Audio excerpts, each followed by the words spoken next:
ஒரு 2-3 டேஸ் போல் விட்டு எடுத்த விளாக் பார்ப்போம். ஒன் டே மார்னிங் என்ன பண்ணுறோன்னா மில்லட்ஸ்லாம் சேர்த்து ஒரு மாவு வச்சுருக்கோம் தோசை மிக்ஸில். ஓகே, அதில் இடியப்பம் சுட்டு பார்ப்போம்னு சொல்லி வறுத்து அதை வந்து இடியப்பம் சுட்டு பார்த்தோம். ஓகேவாக இருந்துச்சு. தென் வந்து அதுக்கப்புறம் வந்து மட்டன் வாங்கிட்டு இருந்தாங்க. ஓகேண்டு மட்டனில் வந்து பிரியாணி போட்டாச்சு. விட்டு தான் விளாக்ஸ் எடுத்துருந்தேன். மட்டன் பிரியாணி போட்டு அன்னைக்கு லன்ச் முடிச்சாச்சு.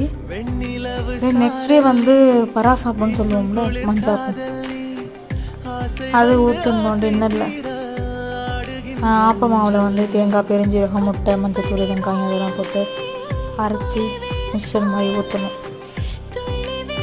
தால்ச்சா இருந்துச்சா, அதுக்கு வச்சு அன்னைக்குள்ள டின்னரை ஃபினிஷ் பண்ணிட்டோம்.